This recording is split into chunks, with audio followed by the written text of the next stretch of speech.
আসসালামু আলাইকুম সম্মানিত ভিউয়ার্স, আশা করি সবাই ভালো আছেন। আপনারা দেখতে পাচ্ছেন আজকে আবারও গ্রামীণ ব্যাংকের বিশাল একটি নতুন নিয়োগ বিজ্ঞপ্তি প্রকাশিত হয়েছে। আজকের এই ভিডিওতে এই বিজ্ঞপ্তিতে আবেদন করতে আপনার কী সহযোগিতা লাগবে, আবেদন কিভাবে করতে হবে, আবেদনপত্রের সঙ্গে কী কাগজপত্র যুক্ত করতে হবে, সকল বিষয়ে বিস্তারিত আলোচনা করার চেষ্টা করব। আশা করি ভিডিওটি স্কিপ না করে লাস্ট পর্যন্ত দেখবেন। তাহলে চলুন কথা না বাড়িয়ে মূল আলোচনায় চলে যাই। সম্মানিত ভিউয়ার্স, আমরা দেখতে পাচ্ছেন গ্রামীণ ব্যাংক প্রধান কার্যালয় মিরপুর 2 ঢাকা 1216। গতকাল 11/12/2024 তারিখে মানব সম্পদ ব্যবস্থাপনা বিভাগ থেকে সকল জোনাল ম্যানেজার, সকল জোনাল অডিট অফিসার, সকল এরিয়া ম্যানেজার, সকল শাখা ব্যবস্থাপক সম্মতিক্রমে আকর্ষণীয় এই বিজ্ঞপ্তিটি প্রকাশ করেছে। বিষয় বিভাগীয় প্রার্থীদের মধ্যে থেকে শিক্ষানবিশ অফিসার পদে লোক নিয়োগ প্রসঙ্গে গ্রামীণ ব্যাংক শিক্ষানবিশ অফিসার পদে বিভাগীয় প্রার্থী হিসেবে সীমিত সংখ্যক লোক নিয়োগ করা হবে। সে প্রেক্ষিতে আপনাদের জোনে কর্মরত যোগ্যতা, দক্ষতা ও অভিজ্ঞতা সম্পন্ন সহকর্মীদের মধ্যে থেকে যাদের 4 বছরের স্নাতক সমান অথবা 3 বছরের স্নাতক সহ স্নাতকোত্তর পাশে সনদ যথাযথ কর্তৃপক্ষের অনুমোদন সাপেক্ষে নথিভুক্ত করা রয়েছে, তারা বিভাগীয় প্রার্থী হিসেবে শিক্ষানবিশ অফিসার পদে আবেদন করতে পারবেন।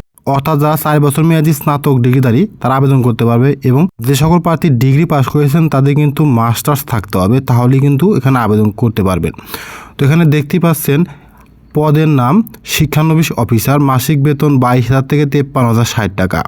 আবেদনকারী শিক্ষাগত যোগ্যতা থাকতে হবে, যে কোনো বিষয়ে স্নাতক ডিগ্রিধারী হতে হবে, অথবা 3 বছর মেয়াদী ডিগ্রিধারীদের ক্ষেত্রে স্নাতকোত্তর ধারী হতে হবে, তাহলে এখানে আবেদন করতে পারবেন। অর্থাৎ যারা ডিগ্রি পাস করেছেন তাদের স্নাতকোত্তর ডিগ্রি ধারী হতে হবে, তাহলে আবেদন করতে পারবে। অবশ্যই আপনার দ্বিতীয় বিভাগ ধারী হতে হবে। এসএসসি এবং এইচএসসি যারা পাস করেছে তাদের সর্বনিম্ন 3 পয়েন্ট থাকতে হবে জিপিএ, অর্থাৎ দ্বিতীয় বিভাগ ডিগ্রিধারী হতে হবে।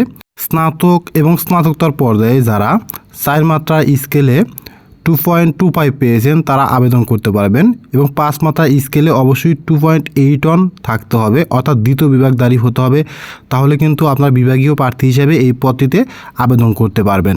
এই বিজ্ঞপ্তিতে আবেদন করতে আবেদনকারী বয়স 8/12/2024 তারিখ অনুযায়ী সর্বোচ্চ 40 বছর থাকতে হবে। এর উপরে হলে কিন্তু আপনারা বিভাগীয় প্রার্থী হিসেবে আবেদন করতে পারবেন না। এই বিজ্ঞপ্তিটি মূলত যারা বর্তমানে গ্রামীণ ব্যাংকে কর্মরত রয়েছেন তাদের জন্য। এখানে আবেদন ফিও কিন্তু 200 টাকা, এবং আবেদন ফি জমা দেওয়ার প্রসেস কিন্তু সেম, অর্থাৎ আগে যে বিজ্ঞপ্তিটি প্রকাশিত হয়েছিল সেমভাবেই কিন্তু এখানে আবেদন ফি জমা দিয়ে আবেদন করতে হবে। আবেদন শুরু হয়েছে আজকে থেকে, দেখতে পাচ্ছেন 12/12/2024, এবং আবেদনটি শেষ হবে আগামী 17 তারিখ রাত 11টার সময় পর্যন্ত আপনারা অনলাইনের মাধ্যমে আবেদন সাবমিট করতে পারবেন। এই বিজ্ঞপ্তিতে বিভাগীয় প্রার্থী হিসেবে যারা বর্তমানে কর্মরত রয়েছেন কেন্দ্র ব্যবস্থাপক হিসেবে তারা আবেদন করতে পারবে।